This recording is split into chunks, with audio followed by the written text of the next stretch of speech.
Well, James, thank you so much for helping with my project. Could you say a little bit about yourself? Yeah, my name is James. I work in the energy sector. I'm passionate about engineering and space and aerospace engineering and everything technical, and I'm excited to be here and help you. And can you talk a little bit about what interests you about rockets and technical things? Like, what aspects of it Yeah, well, I fascinate you? think a rocket is basically the pinnacle of difficult engineering. You're combining a lot of very technical and hard fields together, like aerodynamics, and you have to mass optimize all these things, and you got a lot of complicated things going on in the rocket engine, and there's computers you have to add into it, and there's electrical engineering and temperature gradients that are very extreme and pressure gradients that are also very extreme. So it's a very difficult challenge, and for someone who likes difficult challenges, I would say that's pretty much one of the hardest ones you can find is rocketry. Have you been following SpaceX's developments in Boca Chica? Oh yeah, of course. I mean, I've been following SpaceX since 2014, as long as I can remember.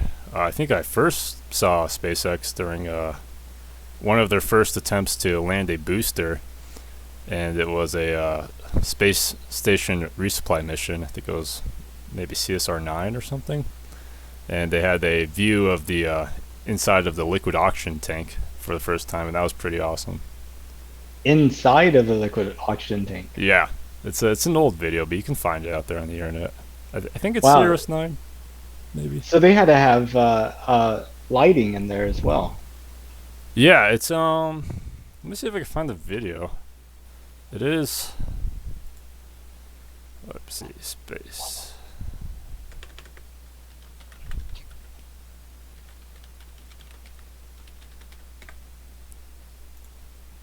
Yeah, no, they got some lighting in there, and right now I'm looking at a picture of it. You can Google it. It's a Falcon 9 inside fuel tank. You can see the fuel just kind of floating around a little bit in weightlessness because I think this is the second stage. It sloshes around. And I'm showing this to the video stream right now. Oh, okay. Let Yeah. me switch back over. I was just actually Oh, you're seeing it on your side, Yeah, I'm not seeing this it on side. my Okay, side. cool. Awesome. Yep. I, I'll have to watch the replay to fully appreciate it. Here, there's a little picture of it. Um, I mean, are there other like difficult engineering problems that you see as being at the same level as rocketry or Probably not, because I think rocketry represents the fundamental next step for humanity. Um, but there are some very difficult engineering challenges on the software side. You have artificial intelligence, which I think is going to be arguably is definitely harder than aerospace engineering. I mean, we pretty much got rocketry figured out right now. Even something like a Nerva style rocket isn't really that far fetched from today's engineering capabilities, you know. And you got fusion reactors, which we still have to build. Those involve a lot of hard engineering. You got a lot of complicated surgery robotics going on, where you're putting robots into people or like machines into people. Like the Neuralink is probably the hardest version of that, I would say. I was just thinking about nano machines and like molecular scale machines. I was thinking that might be something that would be an order or so a magnitude more difficult than rockets. Yeah, like gray goo, I think is what they call it. Gray goo, Yeah, you said? that's the Okay. colloquial term for nanomachinery. It's just amazing that, you could create, a string of um, mRNA, Yeah, feed it through a ribosome, yeah, have it assemble, a series of uh, nucleotides, and then through the natural forces and some bonding and stuff, able to create very precisely shaped proteins. yeah. And then even crazier is that some waste product of life managed to figure out how to hijack that entire system for reproduction, and now we have the virus. Exactly. Yeah. Yeah. And I mean, the virus is kind of neat in the sense that it allows for genetic material to transfer between populations of organisms without having to wait for them to reproduce. Yeah. So there's definitely a negative side to that, but it's also there is like a potential upside that you could use that technology for genetic manipulation of things like people or farm animals or crops.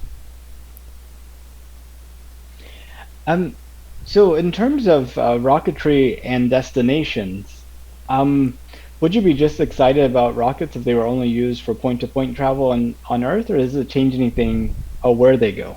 I definitely think it's a point to go outside of Earth. I would say no one would dispute that.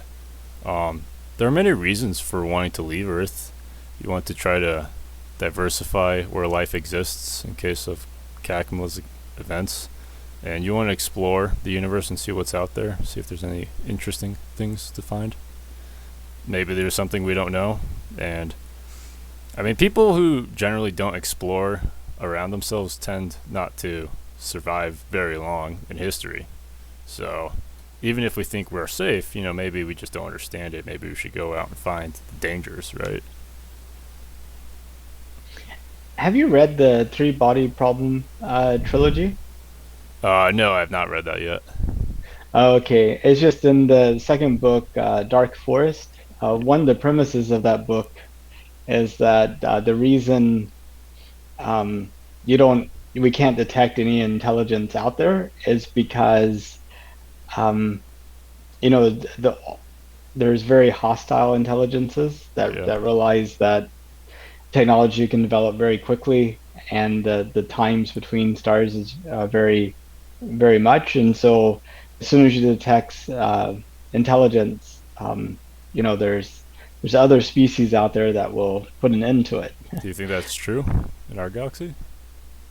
Um, I have no clue, but does it, it in the book they make an analogy of the Earth and the humans kind of being like little kids in the forest starting a campfire, Yeah. essentially just alerting predators that you know that there's something here to devour or kill. Well, I would argue against that. That any sufficiently advanced alien civilization that's existed for a long time has probably been well aware of Earth's life harboring potential for quite some time. And if there are intelligent aliens out in the Milky Way, they've probably been to Earth at some point in time. Maybe not during humans, but I mean, Earth's been around a long time, and even if you're only traveling at 10% of the speed of light, and you have to go all the way across the galaxy, you can make that trip. I mean, if you have a 500 million year time span and you're traveling at 10% the speed of light, it's 100,000 years across the entire or Earth orbits at 27,000 solar units away from the galactic, or light years away from the galactic core. So you could definitely visit Earth a lot in 500 million years, even if you're traveling very slowly. So they're likely aware of Earth, and they could probably observe it with their telescopes, because they probably have very powerful telescopes.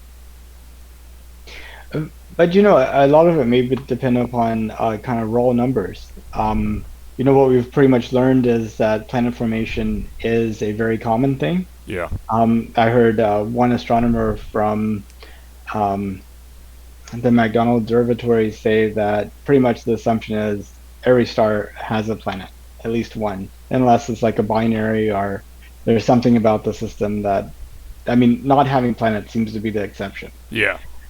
And the chances of having planets in the, kind of Goldilocks zone may not be that rare either.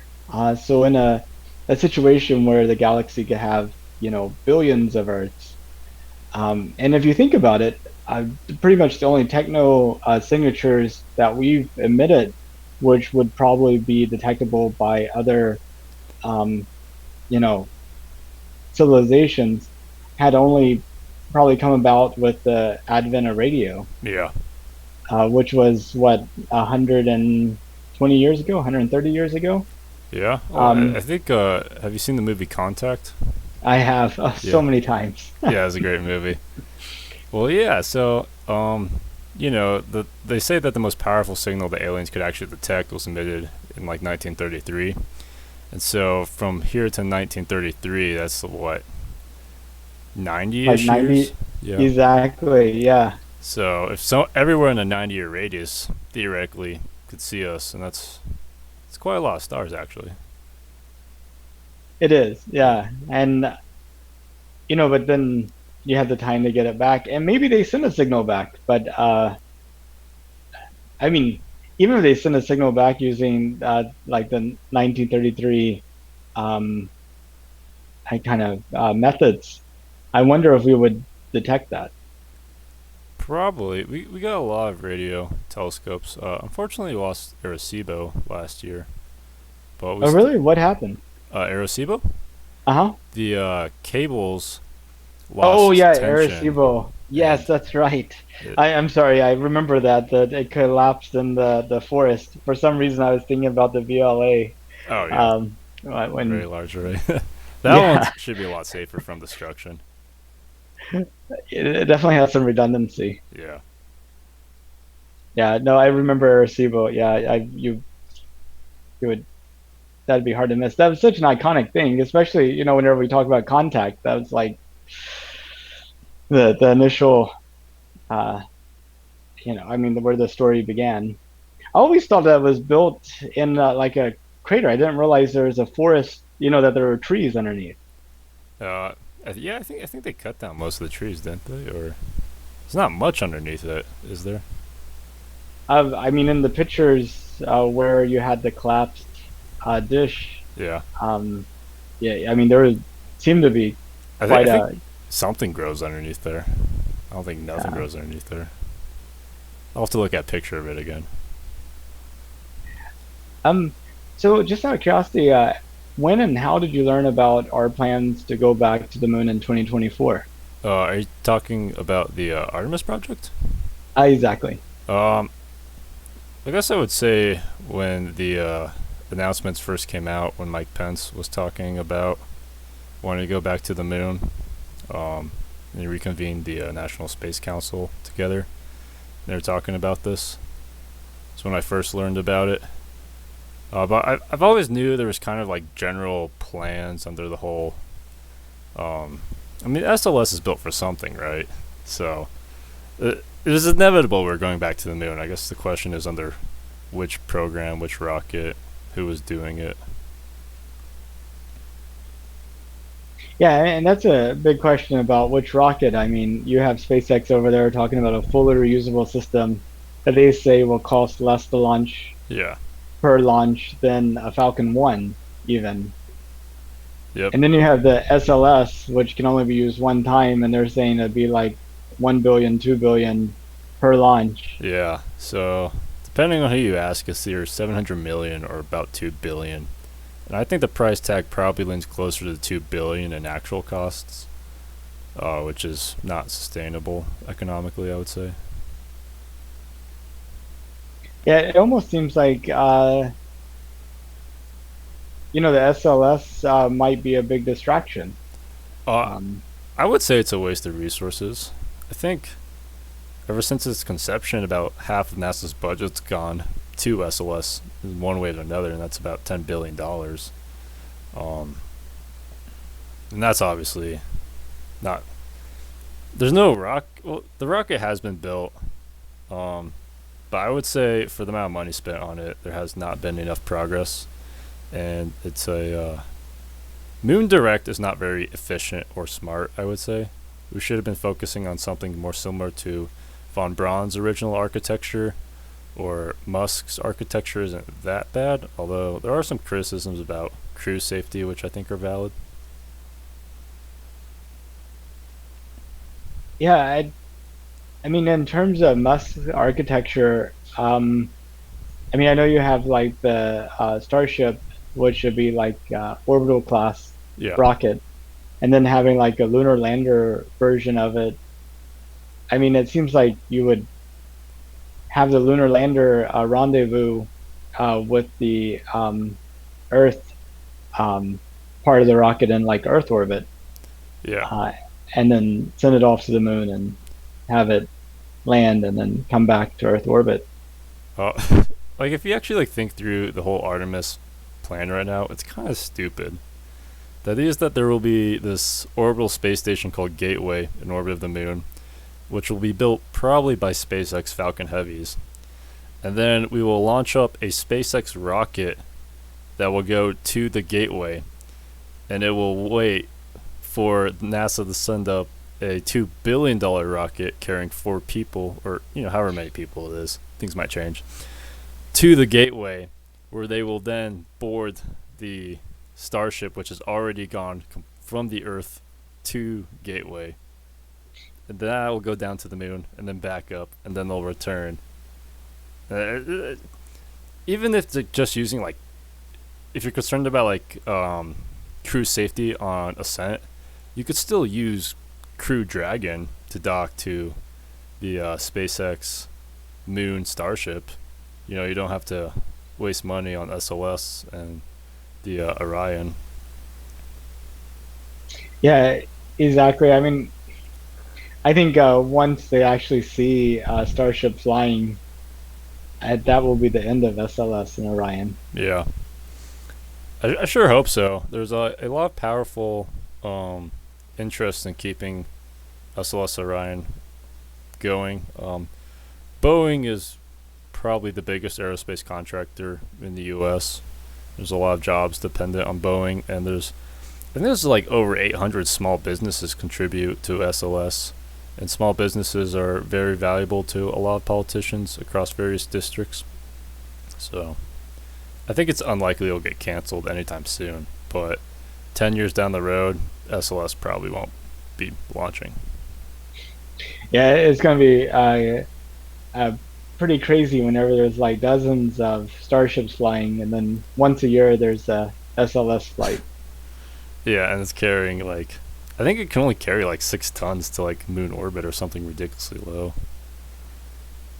And the crazy part is, one of the motivations of building SLS was using existing shuttle technology, which the assumption was it would be much quicker to develop. Yeah, and I would say that was a mistake. I think it should have been open for competition. I think it would have been cheaper if it was. I think it would have gone faster too. You could have had Blue Origin, which is trying to develop super heavy lift vehicles, get involved, and maybe even Rocket Lab. Maybe we'll start getting into Rocket Lab's trying to get into medium class launch vehicles. Um, no, SLS should have been open for competition. I think it would have been better for the taxpayer and for speed and the space program. And what do you think about us returning back to the moon? I think we should definitely try to go back to the moon. Um, I think, if anything, the moon will serve as an important testing ground for space systems and colonies on Mars. Um, but the moon should be inhabited. The moon is out of, like, if some natural disaster affects Earth, the moon is pretty far out of the way, despite its proximity, like astronomical units and stuff. But humanity really needs to diversify, I think. We obviously have nuclear weapons, which I think could send us back to a point of no recovery for civilization. And, yeah. Civilization's a time bomb, in my opinion. There should be lots of civilizations across many planets and moons. And the moon, we definitely should go back. Have you read the first part of War of the Worlds? Oh, yeah.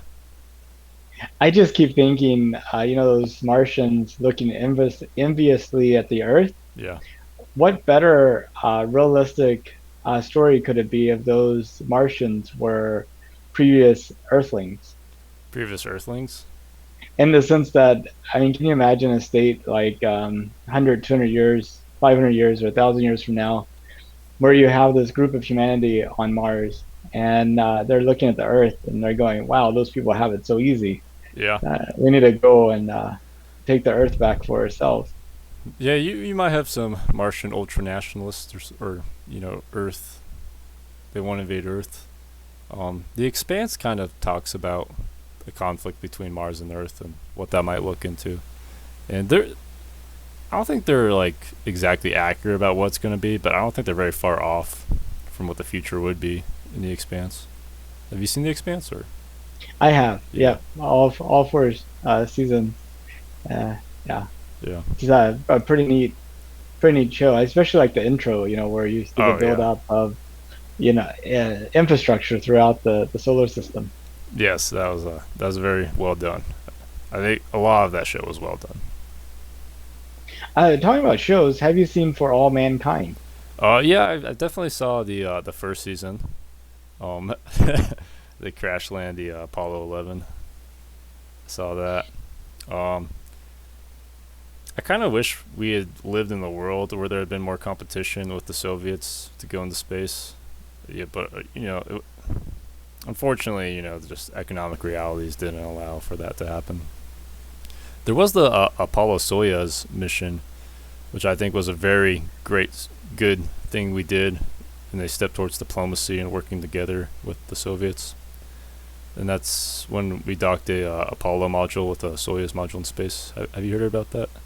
I have, Yeah. yeah. And one interesting fact is the NASA capsules and the Russian capsules are kept at different air pressures. Oh yeah. So in that docking adapter, it's not just a simple mechanical connection, but actually an airlock. Yeah. So it's kind of curious. Another reason to have standards so that you don't have to have Yeah. arbitrary airlocks just to uh, maintain the different pressures between equipment. That's why the International Space Station was great because it kind of brought those scientific or the international community together to kind of standardize a lot of equipment and figure out how do we want to do space travel, and it showed that we can construct large things in space, which I think was important. China, though, talking about competition, they're talking about plans of developing the moon, Yeah. uh, potentially with Russia, plans to send humans to Mars in like the 2030s. They have their latest space station up there. Yep. Um, I mean, it seems like they're a good source of competition. Oh yeah, definitely. I would say that their technology is definitely inferior to those of the Russians or the Americans, but that they have they have a very stable society and government that can plan long term and has clear objectives of being expansionist and having a lot of nationalistic pride that a space program could inspire. So I think China will definitely ramp up its space ambitions and probably put more money into space than the U.S. does, both private market and public sector. You say their technology is behind the Russians and the Americans. How do you make that assessment?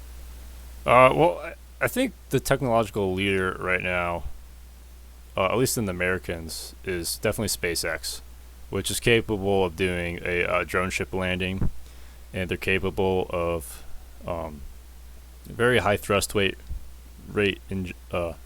to weight ratio engines. So their engines produce a lot of thrust, and they're kind of small, and that's actually very important because you can make a more efficient rocket with a higher thrust. Because you can make the fuel column taller, but you can still support the rocket. You don't have a thrust to weight ratio less than 1. You can lift the rocket up, but now has more fuel in a more streamlined aerodynamic shape, and that's important. I would say we probably have better computers than they do. Definitely better software. I mean, all you really gotta do to know if we're ahead of them is look at what they're planning to do, and what they're planning to do is they're planning to copy SpaceX. So that answers that question. Well, I mean, without SpaceX, we weren't even planning to copy SpaceX. We were just going to keep doing the same thing we've been doing for the last 60 years. Yeah. I mean, it should have been obvious to anyone. Moon Direct was a failed strategy. Um, are you familiar with von Braun's architecture? Not particularly. I mean, So I know that like the Saturn V was built to be a lot more powerful than it needed to be, Yeah, with the idea of being a Mars rocket. yeah. Well, basically, like von Braun in like the early '50s and '60s was what he really wanted was, and you can see this in like the old promotional videos he did with Disney, is that he wanted a cheap space shuttle type vehicle to send cargo to Earth orbit, low Earth orbit, to a space station, where we would then assemble bigger spacecraft that could then go to Mars and deploy Mars landers that were, designed for Mars, right? And that architecture right there is probably the most efficient for transporting cargo between a planet, because that means you can optimize every stage of the travel. You can optimize going to Earth orbit, which you need a specific rocket for. You can optimize going to Mars, which you need a specific rocket for, and you can optimize landing on Mars, another specific rocket. Versus something like SpaceX, they're using one rocket to do everything, so the rocket has to be like a jack of all trades. So now it has to haul with it landing gear, and it has to haul with it aerodynamic surfaces in transit, which something like the von Braun architecture would not need. Hmm. Yeah, I know Robert Zubrin, the president of the Mars Society, Yeah, has some thoughts on that as well. That, not taking the engines and equipment you need to land on Earth all the way to Mars and back. yeah. I read his book about he wrote a book called like the Mars Project or something, and I read that there's definitely some good stuff in there, but I think he's definitely learned a lot now since he's been able to witness um, what worked and what didn't work in aerospace in like the 10 years since that book. Hmm. Well, a lot of people wonder, why are we going to the moon? Why now? What do we hope to get out of it? Why are we spending all that money? And I was just wondering how you kind of address those types of questions. Um, yeah, I would say uh, civilization needs a backup plan, definitely, and like to be honest, a lot of their criticism kind of holds up in some areas. Um, like we really should try to save money where we can. So if there's like a part of the space community that's not efficient, it needs to be cut. Um, but like these things are important. We don't really know how long civilization's gonna last on Earth. There are like I think 11 countries with nuclear weapons, and some people are concerned about things like climate change. I don't really think it's a civilization ender, but some people do. We'll see who's right. Um, there's just general things like societal collapse. But we should try to get people outside of the nuclear fallout zone, you know? So that's what I would say to them. And also, other countries, particularly China, might also have very good or aggressive space ambitions. And they might get into a position where they end up colonizing places and blocking us out before we can get there. And that would not be good, because then you would have one country occupying the rest of the galaxy, maybe, if they continued and we were just confined to Earth. Yeah, have you read another book, We Are Many, in the Bobaverse series? No, not as well read as you, apparently. Oh, just I probably read less than I listen. I usually get the audiobook, but um, it's a, a civilization about 100, 200 years from now that's working on building these von Neumann machines, Oh, yeah. who will go out and sort of um, kind of create colonies. And there's a big contest to see who can get theirs launched first, knowing that whoever gets out there first, will start creating these colonies that are self-replicating, and essentially take over all the star systems near here. It's kind of interesting premise. I would say that's basically what's happening right now on Earth. Um, and I think multiple countries will go to the stars at the same time, probably the United States and China. And they might evolve and change a little bit over time and fracture into different societies.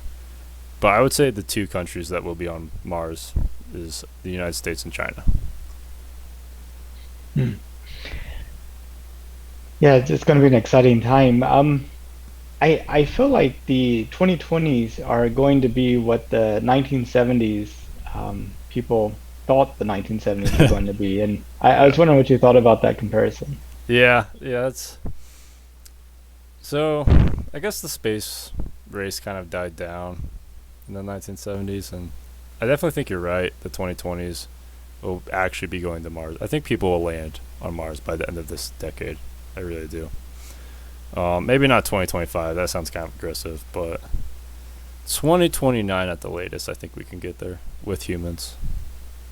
I think a lot of it depends upon when SN20 actually does its orbital test flight and how that turns out. Yeah. Yeah. So they're getting close to completing the launch tower there. I think they're gonna stack the booster soon, or the booster is stacked, but they're gonna stack Starship on the booster maybe after a static fire test, presumably. Yeah, it's really crazy to see the speed that they're going. I Yeah. mean, if I was like ULA, Lockheed Martin, or Boeing, I'd be looking at that going, I mean, it's essentially selling horses and seeing the automobile come out. Yeah.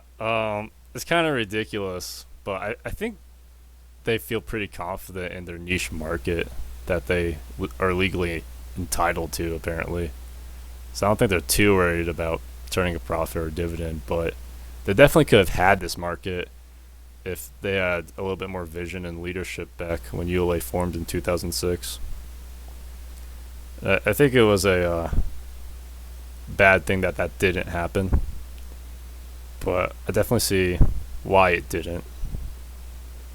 Well, and it's what's driving the organization. Is it making your quarterly numbers, or is it actually getting people to Mars? Yeah, Yeah, I mean, and I mean, ULA is performing very rationally considering what their primary driver is as an organization. yeah. Well, I mean, they didn't make the bet on reusable rockets when they could have. So now, if they made the bet, they'll probably lose money on just the investment on it, and they get out competed by SpaceX anyways. But ULA and the rockets that were developed independently by Boeing and Lockheed that make up the ULA rockets, arguably, they serve their purpose, and it's okay for them to pay a dividend. It's not right for them to use the government to protect a part of the market for them to have a dividend, but the people who built these rockets in like the 80s and 90s, they contributed to space travel in a meaningful way, I would say. And at the end of the day, they do need to be able to retire, and they need a dividend to retire, and they need to recoup their investment. And you want the free market to have a cycle where new businesses form, they grow and get rid of the bad old businesses, they create jobs, they do something useful, and then they get old, they pay out dividend to people who want to retire, and then they die. Right? That's the cycle you want. And so ULA needs to let that cycle happen. The dinosaur just needs to turn into petroleum or something. Yeah, yeah. The resources would be better used by someone else. And ULA's played out penny. So what do you think about Richard Branson's flight on Sunday? I was I was always very skeptical of his. Like, I never really understood the purpose of his um, rocket plane because it doesn't seem like a serious. There's no way that thing is ever delivering any payload to low Earth orbit in a meaningful way. Um, it's like a tourist thing. It's just like a neat little thing, and I'm glad he's doing it. But like that's not going to contribute much to space travel. I don't think we understand like hyperdynamics pretty well, or hyperaerodynamics pretty well, control surfaces and stuff. I don't think he's like really breaking any ground with his engineering he's doing over there. But I mean, happy. it's essentially what was developed to win the Ansari X Prize almost 20 years ago. Yeah, yeah. That old, yeah. I mean, I guess it's closer to like maybe 17 years I ago. think the X Prize idea was to try to lower the cost of orbit, though, right? So if you're not even getting to orbit, it's just a remnant of a failed program at that point, I would say. I mean, there is a thought that if you could give people a taste of space, you'll make them hungry for more. Yeah, that's true. Um, but you can give them a taste of space and build technology that actually gets you to space and stays in space. Not this. Does, does it even reach the Kármán line? It doesn't. It No, doesn't. it Yeah. only 80 kilometers, I think, Yeah. instead of the 100. But yeah, I mean, that's another thing. Starship in its point-to-point Earth travel, you have these government leaders, business executives, really rich people traveling across the globe just to Yeah. get to places, which is a very hard, accepted practical reason. And in the middle of that, they get to see the curvature of the Earth, the blackness of space, a little bit of free fall. So you wonder if this is going to really create a demand to go further. Maybe. Maybe people see it happening. Maybe. I don't know though. I mean, honestly, I'm kind of skeptical of point to point travel. I feel like you really need to prove it out, the technology, a lot for that. I'm pretty excited about the ability to maybe fly from Houston to New Zealand in 30 to 40 minutes. That would be Yeah, that would be awesome. pretty good. I feel like, I think yeah. I think I definitely would pay the premium for that. I think it's, according to Musk, it's supposed to be competitive with airline travel. And if you're launching the rocket more times a day, then you're basically turning a profit, or you get more customers per day. So even if they're paying a higher cost, the margins and the math, it works out. But I mean, like I definitely have safety concerns about that. Seems kind of crazy to me, but maybe people felt that way about the airplane. So maybe I'll just get used to it as time goes on. Yeah, I mean, I think people are really hesitant to do something new and different, but the moment the new or different thing becomes commonplace, people are like, oh, whatever. Yeah. How do you get over that hurdle? How do you get enough early adopters? Well, like the thing about an airplane, for example, is that you generally have like a course of action to kind of prevent a problem if something goes wrong. So if you like lose an engine, you can generally glide the plane down. But if you lose, you know, there's probably a pretty small part on the Starship you could lose, and then you wouldn't be able to complete the mission, and you would fall and explode. Maybe the hydraulics that are moving, gimbaling around those engines, as an example. Yeah, I mean, haven't we lost like 3 or 4 Falcons to just not having enough hydraulic fluid? I think we lost like the Oh, on the landing? yeah, like we Yeah, lost the Falcon Heavy core twice. I think we lost 2 other Falcons in the early days to that issue. yeah. I definitely remember him making several comments about that, And not we lost having. a Starship to it too. I think. Oh, really? I think one Starship failed for hydraulic reasons, and then another failed because it wasn't getting enough oxygen to the Raptor. I think. I like when it was landing from the header tanks and started burning the copper on the inside of Yeah, the engine. the exhaust turned green. Yeah, I think that's the one. So talking about safety, if it were safe and affordable, would you go to space? Oh, definitely. Um, I mean, I'm a very afraid of everything person, but I definitely want to go to space. So I think I don't think I would go to Mars right away. I think by the time we're actually sending people to Mars, I'd be like one of the people who would be at the right age and stuff to go, with the right skill sets and money. Um, that's a big commitment though, to go to Mars. Absolutely. I think anybody that wants to go to Mars should live a year or two in like top of a mountain someplace. Yeah, You know, because I mean, if you change your mind after 6 months there, you walk down and you go, oh, glad I got it out of my system. But I mean, have you ever Catch 22? I guess that you may be familiar with the phrase, but the book, I was wondering, I happened to be reading it in my book club this month. Um, it's set in the Mediterranean during World War II, yes, and the thought is, I mean, these pilots could be grounded for being insane, but they had to ask to be grounded.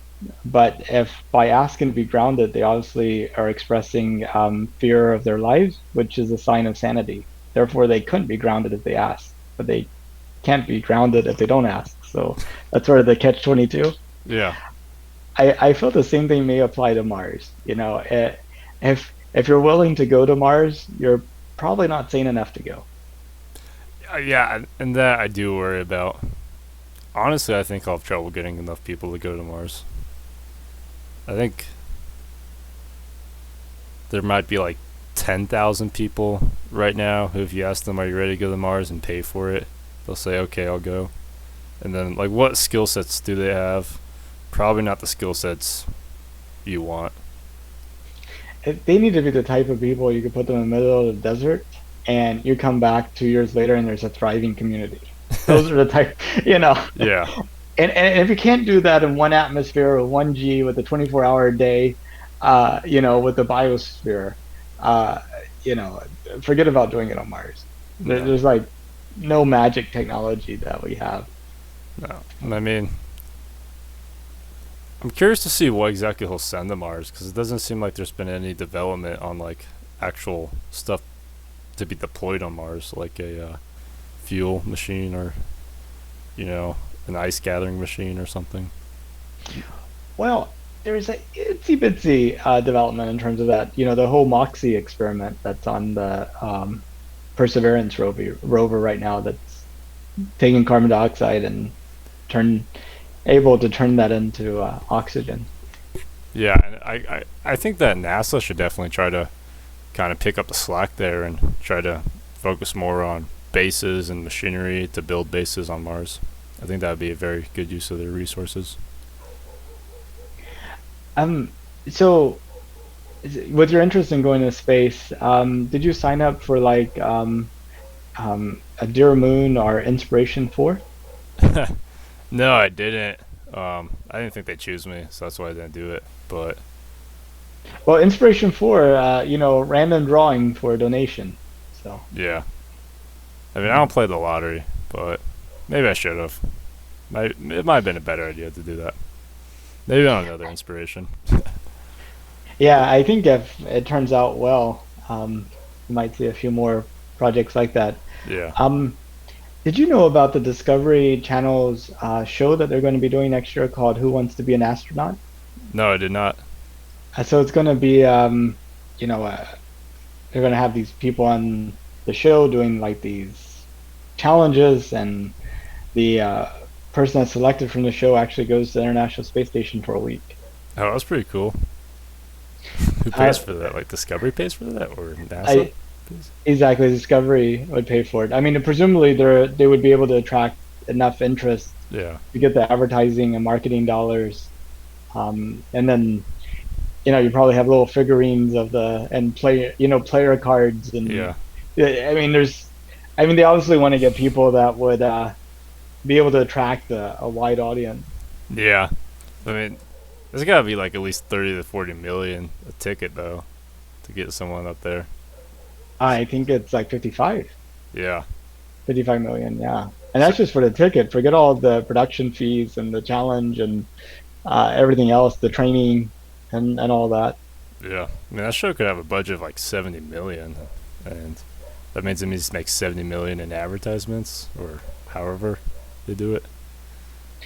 I mean, maybe they even start charging for the contestants or something. Yeah. It's like the That'll study be interesting. material. I'll have to see. Discovery's owned by Disney, isn't it? Uh, I'm not entirely sure. Yeah. I mean, it sounds like it might be. I'll have to try to watch that. But I kind of see this as being a time capsule for people, 100 years, 200 years from now, This looking video? back. Hmm? This video? Yeah, this video. Yeah. Looking back on this time, right whenever, you know, the idea of space travel being commonplace is sort of like a fringe idea, and not really commonplace. Even the Uh, general public seems kind of skeptical of the idea. Absolutely. Yeah. I mean, the uh, it's just like I have a friend I know who's an engineer, and back in like the early 2000s, he was saying, streaming video would be impossible, Yeah. just because the amount of data that had to be transferred at what speed. And now I I don't even own a DVD player. Um, you know, everything's streaming. I have DVDs, I just can't see them.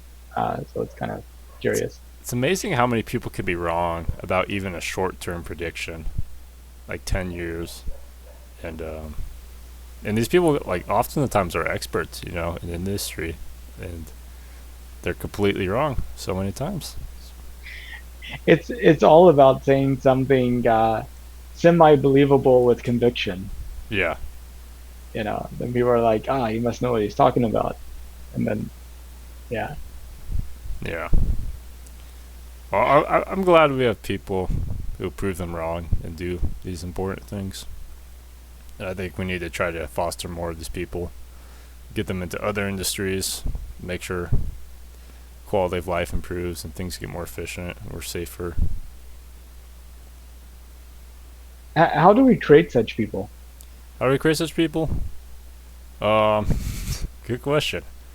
Well, a lot of people don't seem to like our public schools, so that seems to be like where the problem might start.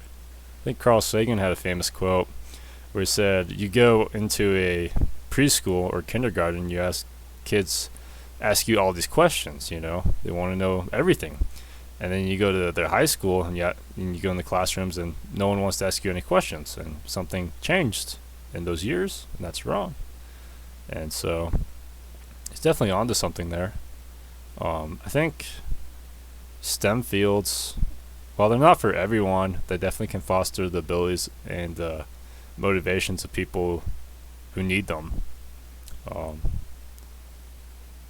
See, probably more STEM programs in school, probably administered better, and then definitely seeing progress being made in space, I think will inspire people.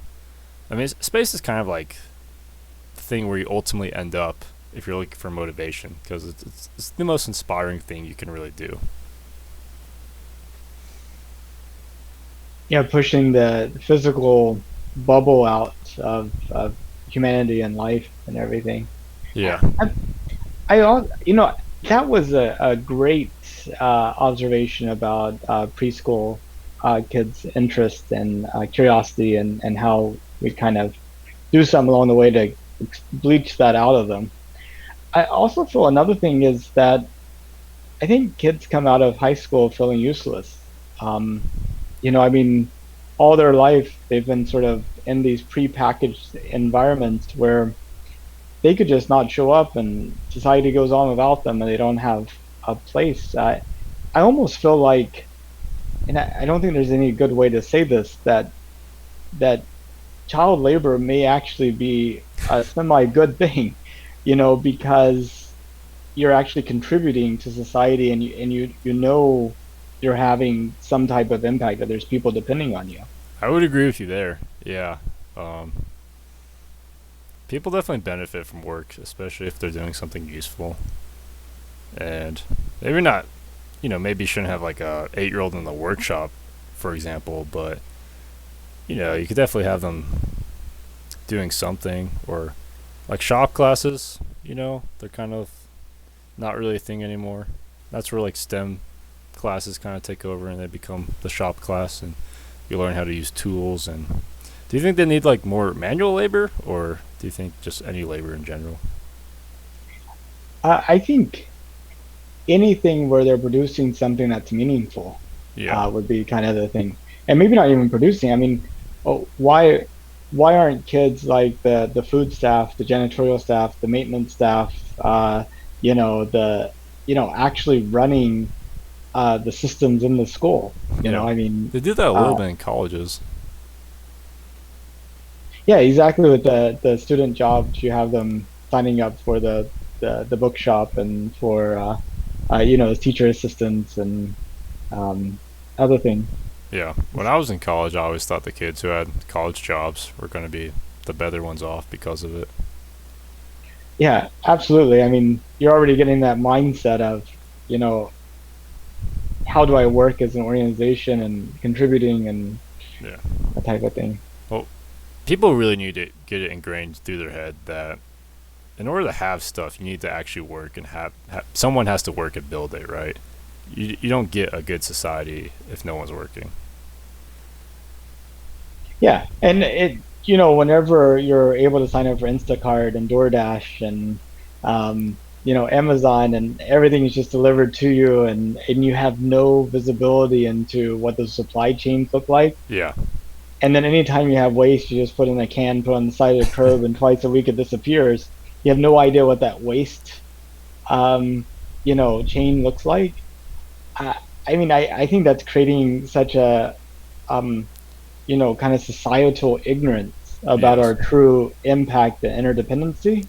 Well, That Carl Sagan had a great quote about that, and he said that a society that is dependent on technology needs to understand technology, or it will not survive. And I wish there was a way to kind of foster a natural um, curiosity about these things. It just seems like they don't even care about the supply chain or how things are manufactured or where they come from. No one asks these questions anymore.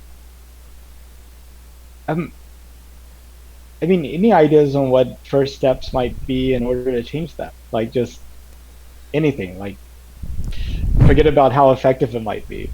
Just what would you try?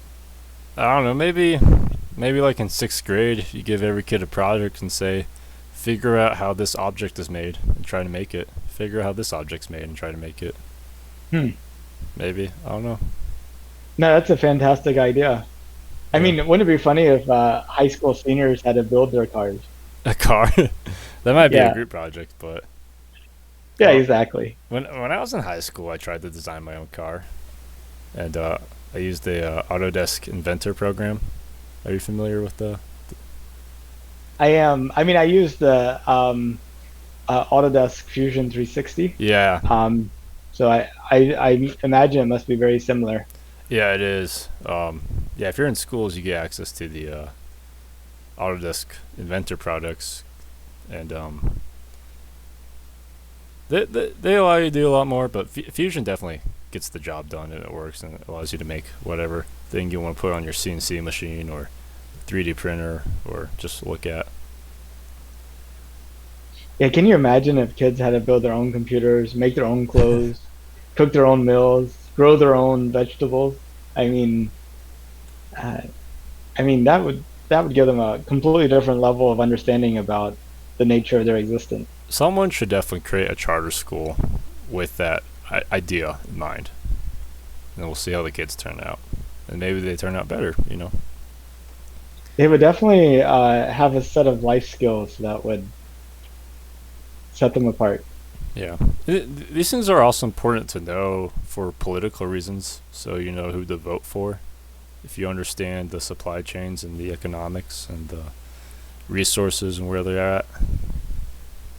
But the interesting thing is the most inefficient energy industries probably have the most workers, Yeah. which translate into the most votes, which translate into the most political value power, the way that we have it. I mean, like if you look around and see all this stuff around you, I mean, it definitely seems like it would take a lot to get it done. But I think the truth is, you really don't need that many people to keep society going that are actually doing meaningful work. Um, I mean, just think about like what the average person does for work. How productive is the average person really? Probably not that productive, I would say. And they're probably more productive when they're doing dishes and laundry. Uh, Yeah, exactly. Just taking care of themselves is the thing they usually contribute. Um, I mean, like I read like a crazy statistic that like 1 in every 12 people is like a bartender or something. wow. It's like way too high. I mean, at one point in time, I think like 95% of humanity was involved in food production. Yeah. You know, Now it's like 1%, I think. exactly. And yeah, we've really solved some problems, but Yeah. created others. Maybe about 15% of the population actually physically produces something, and then the rest kind of does like a lot of like the taking care of things like schools and hospitals and teachers and stuff, and then you got maybe like another 30 to 40% that don't do any work, and these are like children and elderly people and um, like stay-at-home moms or dads or whatnot. Yeah. So yeah, you probably only really got 15% of people actually physically producing something, if even. Depends on country by country, I think.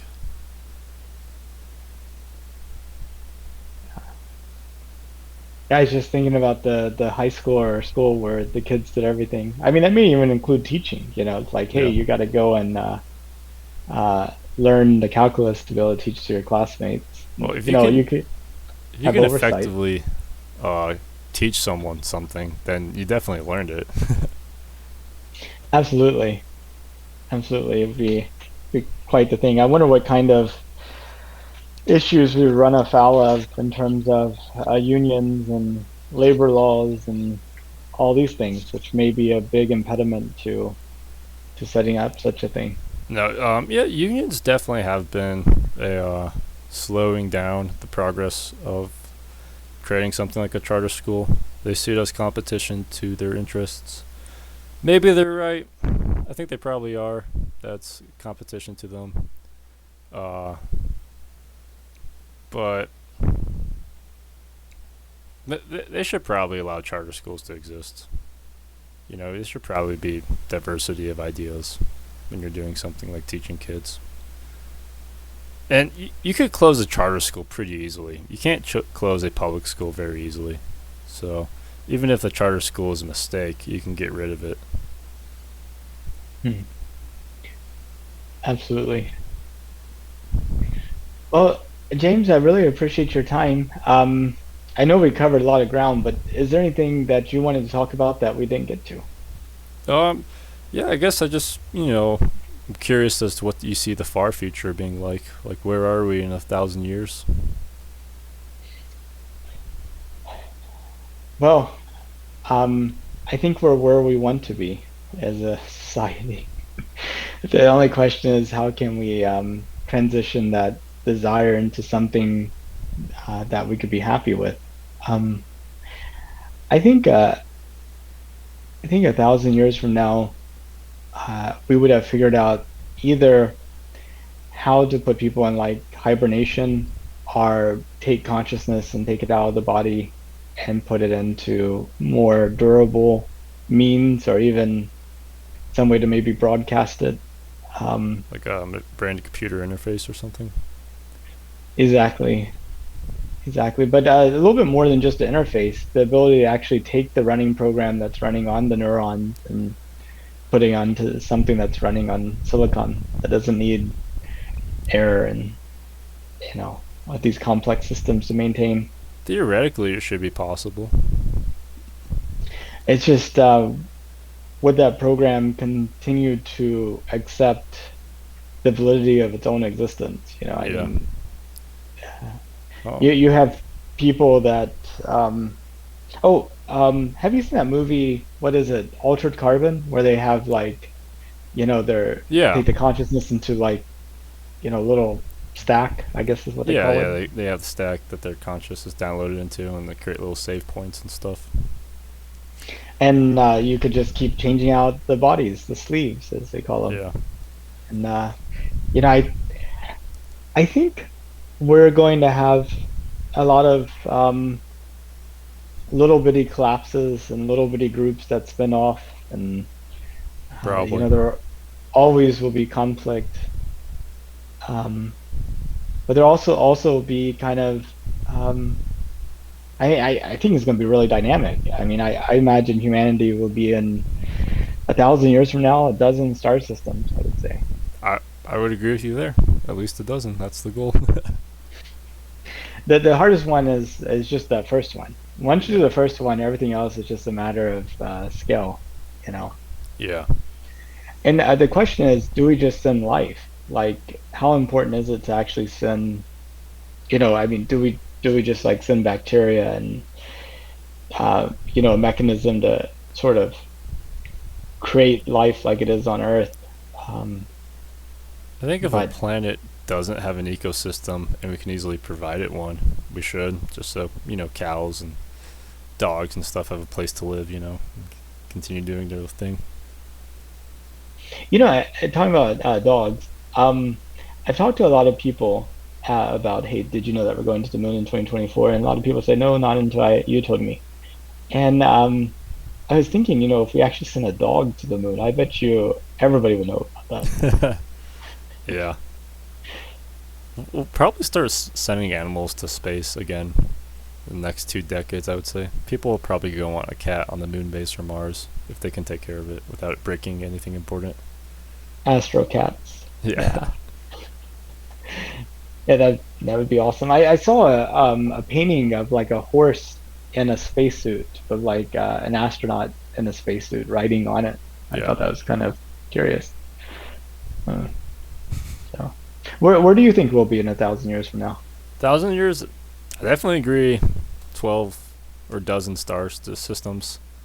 I think humanity will probably still be in different factions or groups. They might even be the nations that we have here on Earth currently, or some form of them.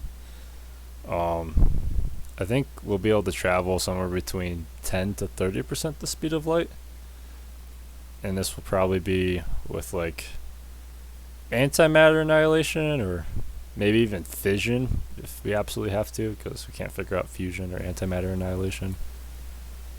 I think we'll have a lot of robots. I think robots and artificial intelligence will be pretty big. And I think people will be able to download their brain and put it in a computer and live the transhumanist lifestyle. Maybe you have people replicating their consciousness and merging it with other people's and Yeah. stuff like this. Yeah, you could like have like a dozen different clones of you, and each one goes on like a different starship to a different star system, and then in 100,000 years they all meet up back at Earth and join back into one person or something. With all these experiences. And that would be crazy. Yes. It'd be very, very different. Yeah. No, I mean, I think mankind's basically, the average person's gonna be a god compared to the caveman that we came from. It's I would say we're almost already are. Yeah. And you could travel supersonically if you're in like a military jet or something, or a rocket. You can go supersonic. You could go to the moon theoretically soon. Yeah. I think by the end of the decade, um, rich people will be able to go to the moon. Yeah, I think a lot of people will go to the moon. Like, if you could get the cost to go to the moon to be like maybe 50,000 or something, I think people will go. I I think they would even go for a couple hundred. Yeah. Well, yeah, they might live there for a couple hundred, or if they're especially wealthy, they might go for tourism for a couple hundred. But like, I think the tourism industry on the moon only needs like maybe $50,000 of a price to go there and come back or something. That's Hmm. still pretty expensive though.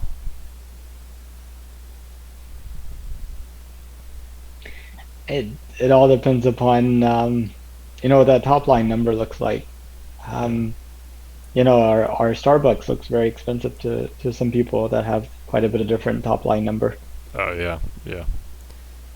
That was interesting. I was actually working at a very rich guy's place today, and just seeing the difference in the lifestyle between like his maid versus someone like me versus someone like him. It's crazy.